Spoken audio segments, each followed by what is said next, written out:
Hello and welcome to The Non-Profits. This segment is hosted by myself, Damien, and I am with Flabbergasted and Stephen Harder. In this segment is titled Qatar, 5-year sentence for Bahá'í dignitary on abusive charges. And to lead the discussion is Flabbergasted. Take it away. So on August 13th, 2025, Remy Rouhani, the chair of the National Spiritual Assembly of the Bahá'í religion in Qatar, was sentenced to 5 years in prison. His crimes? Promoting a doctrine that casts doubt on Islam, violating social principles, and disseminating materials that advocate quote-unquote destructive principles. Sounds part and parcel under a theocracy, but what exactly did he do? Well, he collected financial donations from within the Bahá'í community, which, by the way, are an obligation of the faith. Think tithing, but for actual good causes. And having social media accounts that post about justice, gender equality, honoring one's parents, being a good parent, and being of service to humanity, which Qatar authorities say casts doubt on the foundations and teachings of Islam. The Bahá'í religion has faced regular discrimination in Qatar, which has been criticized by both the Human Rights Watch and the United Nations. This was reported by the Human Rights Watch on August 15th of 2025. Flabbergasted, thank you very much. But I think for the benefit of our audience who may be familiar with the major three Abrahamic monotheistic religions, are you able to give a bit of a brief rundown on what the Bahá'í faith actually encompasses and a little bit of its origin story? Yeah, absolutely. The Bahá'í religion is effectively a progressive religion. It originated in Iran in the 1800s, and it welcomes kind of all world religions under its banner, very similar to Unitarianism, if you're familiar with that. It's also a religion that emphasizes things like equality, justice, peace, and universal education. So all in all, it's not my least favorite religion I've come across. Fair enough. I'd be interested to know what your least favorite religion is. But in my personal reading of it, to me, it's Baha'i is a little bit like to Islam what Mormonism is to Christianity, except that in the Baha'i faith, it's a bit more altruistic and a bit more universal and a bit more compassionate. Would that be your general take on it, Flabbergasted? I mean, it would be similar in kind of how it came about. I don't think it's similar in the same way. I don't feel it kind of adheres to a lot of the same doctrines that Islam does, in the same way that Mormonism still adheres to a lot of the Christian doctrines that as a skeptic and humanist, I have problems with. That's why I kind of like Baha'i. Baha'i's like, hey, we're going to reject all the kind of garbage stuff and we're just going to focus on the good things. It very much like if the Mormon religion cherry picked the Christian religion instead of just added to it and said, yes, plus, then maybe that comparison I'd be more comfortable with. But no, fair enough. That's actually a fairly interesting rundown. Sorry, Steve, could you say that again? I said, does it have a slapping Broadway musical to go with it? Look, there's always space to write one. Always space to write one. I'll get on it. Let's get Matt Parker and Trey Stone on the, or Trey Parker and Matt Stone on the line. I do find it interesting, though, and I think you said before that this originated from Iran. I do find it interesting that the Middle East has given us one more present in the form of religion, alongside everything else that the Middle East has given us in terms of religion. But Flabbergasted, could I get you to explain the actual context of the article, what's actually happened, a little bit more detail, if you could? Yeah, so basically, a person of the Baha'i religion, someone who's relatively high up in their echelons and power structure, was performing the basic tenets of his religion. And he is effectively being persecuted for that. He is being jailed for it. And this is also something that's happened to him before. So he is doing things that aren't in any kind of demonstrable way, I'd argue, problematic. But they're treating it as if it's this massive violation, this massive upheaval of social convention and what is acceptable in society. And that's kind of what I take out of it. It's a guy just going about doing what he thinks is a good thing to do, not doing anything harmful. I think he's actually doing a lot of really good things. And then he's being thrown in jail for it in a way that international human rights organizations are looking at it being like, come on, Qatar. Not that we expect better from you, but we expect better from you. Fair enough. Fair enough. That's interesting. So basically, he hasn't, if I can summarize, he hasn't murdered anyone. He hasn't stolen anything. He hasn't incited violence. Not in any way, shape, or form. But he's literally been like a decent, upstanding citizen, or what we would consider to be a decent, upstanding citizen. But it seems that the Qatari authorities, the Qatari authorities, have gone, well, we don't do that around here. Yeah, and so. Yeah, and I think it's important to point out, like the money he was collecting, because that was kind of one of the premises of arresting him, is that he was violating some sort of financial laws. The money he was collecting were voluntary donations from members of his own community to the organization. It's not like there was any like backhanded schemes or like anything like that going on. These were all voluntary donations that were part of the community to him as a leader of the community to utilize on behalf of the ideals and values in which they believe in. And it's interesting that you mentioned the term backhanded scheme, because I feel in an upcoming segment we are going to be talking about a backhanded scheme where Stephen is going to be discussing that. But Stephen, let's get your voice on this. Looking at your notes, you got some interesting points there. Do you want to discuss your particular take on this? Yeah, like it. Like I read this story and I was just like, it is so hard for me to muster outrage, disgust, disappointment over something that happened to one person way on the other side of the earth, when we have so many fucking dumpster fires happening right here in our living room. It was just hard to ration off a portion off a ration of empathy for what's happening to this person. But it was good for me to remember that this is a sign of things to come, that what is happening elsewhere is going to happen here if good people don't take notice. If we turn on the apathy, if we turn a blind eye when crackdowns like this are happening, we're going to look hypocritical when we try to speak out against crackdowns that can and will be happening here.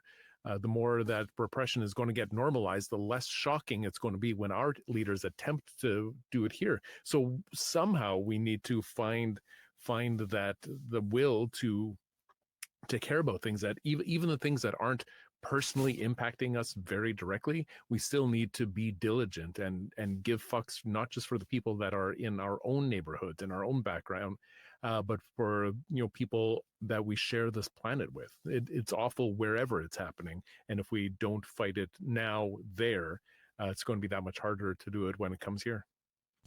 Thank you for your input there, Stephen. So just reading directly from the article, the Bahá'í religion embraces all faiths and believes in the unity of all people. So I do find that interesting that a particular religious position that embraces all faiths is being targeted by the gatekeepers of one particular faith. Well, so Flabbergasted, did you want to speak to that? Yeah, so I think the way I think about that is it's again, that kind of sounds part and parcel. Like if you have a religion that is mutually exclusive to all other religions, and someone else is coming, actually, no, I think all the religions are compatible. That is inherently a threat to your particular version of the world. So I mean, it makes sense under that kind of worldview. If you want to promote the dominance and the superiority of your religious belief, then a belief that is going to contradict that is something that you would be in opposition to. The problem comes down to that's fine ideologically, but now when you start using it legislatively, it becomes a problem. Indeed. Flabbergasted, if I can ask a personal question, were you ever a fundamentalist Christian in a past life? Oh, yeah. Okay, I grew up very, very fundamentalist. Yeah. Fair enough, because just what you're saying just then, I remember in my fundamentalist Christian past, there were, a handful of, I suppose what we could say universalist Christians rather than the hardcore, you must be baptized to be saved and the Spirit kind of Christians. And the hardcore, I suppose the hardcore, you must be baptized in both water and spirit, were very much against the universalist kind of Christians who are open to all kinds of expression and love and interpretation. So I find that the the regressive or insular groups have a problem with the more open and progressive groups. Absolutely. And Absolutely. I suppose it's not that isn't just limited to religion, because you could expand that into politics and other aspects of life as well. But it is interesting how religion seems to be a very potent battleground for these kind of wars and persecutions to happen. One other thing that I took from the article, reading directly from the article here, the charges were based on an X account and an Instagram account that represent the Qatari Bahá'í community linked to Rouhani's phone number and email address. So what it seems here is that the Qatari authorities have actually gone through the social media of Remy Rouhani, who's the person who has been jailed, and gone, we've tied this to you. You're fucked, for want of a better word. So it's interesting how authorities are using social media to facilitate their persecution. Yeah, and like that shouldn't come as a surprise to us, right? Like, especially in our own more local context, seeing how readily tech companies are jumping into bed with authoritarian movements randomly anywhere across the globe, really. It's a tool, it's a resource, and if one is willing to scratch the back of another, then they make really good bedfellows. And especially if technology is supposed to be apolitical, it's open to everybody, then obviously the less scrupulous, least ethical political movements will make the most destructive use of it.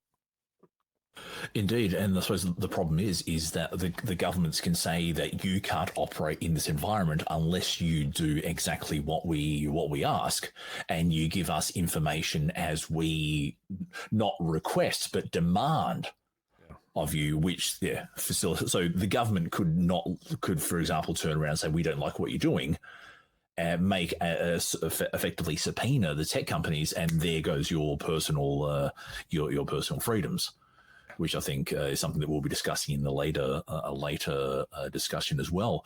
But what I wanted to get into was I suppose the separation of state and religion. So the atheist community of Austin does advocate the separation of church and state and the separation of government and religion.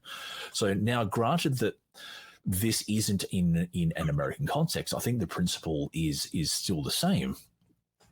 And one thing I was reflecting on before we came here was that, Flabbergasted, you are out of us three, you are the only person in a country that has any sort of official documented separation of church and state. Because myself being in Australia and Stephen being in Canada, our head of state is King Charles III. And one of King Charles III's title is I had it written down here. My Latin's not very good, but Fidei Defensor. And for anyone who knows Latin, that means defender of the faith. Oh boy! So that's why church attendance is going down, because we have King Charles as the defender. Yes, King Charles is literally the defender. Now, the context is that of the Anglican faith, because the Anglicans and the Catholics have a bit of a history there. But in Stephen's context and my context, we don't have that separation of church and state. However, we don't have that persecution either. We don't have that government persecution saying that you can't be Muslim, you can't be Mormon, you can't be Hindu. We have ostensibly more religious freedom than a country that supposedly has that documented separation. Yes, and it's a genuine kind of conundrum and interesting way that this is played out in history, because there's a reason why that ended up happening, right? The competition for religion in the United States, the fact that there is no official religion, it created an environment of competition. And this competition is basically saying, well, how do we get people to join our sect? You don't have that competition in a place with an official faith, because you're never going to get that support. You're never going to get that that space to be like the number one. Everyone in the US is fighting for it. And so this is effectively how we got into this problem. The separation of church and state created a battleground for religious supremacy within all of these different subsects of religiosity. And it ends up being really toxic. Conceptually, separation of church and state is so important. It really is, because in countries that don't have a separation of church and state officially, they do have a de facto separation of church and state. It also kind of, making religion part of the state also kind of neuters religion. It neuters the power of it to influence it outside of kind of its already predetermined existence within society. And so I could go about this all day. But that's effectively the problem that we run into here. And so it's an interesting conundrum. And interestingly, like in a parallel to that, like sure, here in Canada, like I guess I never thought of Canada having like specific governmental ties to the Anglican faith. It is such a foreign idea. But like of all of the provinces and territories, Quebec, our the most French-speaking province, they have actually taken a very hard line stance on their government workers and how they express themselves. And they've like outlawed any type of religious expression from government workers. So that means if you are working in the tax office, or if you're in any type of government employee, you can't be wearing a cross around your neck. It means you can't be wearing a hijab, you can't be wearing a turban, you can't be in any way showing any kind of religious affiliation, which I haven't looked into it enough to understand it well enough, but for me, that seems like a step too far, because like, I think people should be able to express themselves. And I'm not the delicate snowflake where if I see someone wearing a cross or a turban or a hijab, that I feel suddenly attacked, or I feel like they are going to treat me unfairly. And I'm curious to understand what why that one province has taken such a hard line on what is deemed acceptable and unacceptable as far as government employees expressing themselves and their own personal religious affiliations. That is an interesting point this evening. I was going to ask, with Australia, as far as governmental and public expression of religion goes, the only thing that signifies that Australia's government is religious is that before the start of each parliamentary session, in federal parliament at least anyway, they say the Lord's Prayer. That's as far as we will go in our expression of official religion. Is that the same for you in Canada as well, Stephen? I don't think we have a function like that. I am not aware if we do. I feel like we don't. I feel like I would have noted that if there was something so blatantly Christian happening within our government. Okay. But that's it's just like a very quick, and it's very like the Speaker of the House will say it very rotely, very, geez, I want to get this over and done with kind of thing. Now, I understand that to some people that would be offensive, but to me, I think it's just upholding a tradition. Whether you think there's any value in that tradition or not is another thing. But I did want to briefly touch on, keep this discussion about the separation of church and state going. Well, so not so much church and state, but government and religion. Because my personal history, my wife is from a Southeast Asian country that is very heavily Islamic. And there have been government officials jailed for not directly criticizing Islam, but just, in a way doing what Rimi Mahani is doing, is that by not promoting Islam, or by doing something that can be seen to be backhanding or slighting Islam, even though it's not really. And so I think when you get this, I suppose, fundamentalist interpretation of a religion that does gain control, then from my perspective, and I think history will show this, that it kind of means bad news for followers of other religions, particularly their leaders. What did the panel have to say to that? I would agree. History definitely supports that stance. As the I'm not sure if I'm the only resident historian here, but as a resident historian, yes, absolutely. History does back that. You end up having once you set a religion as the only allowable thing, then you are going to effectively be persecuting anything that deviates from that. That's how theocracies work, whether they're theocracy in actuality or theocracy in practice or theocracy legally theocratic, even if not wholly theocratic.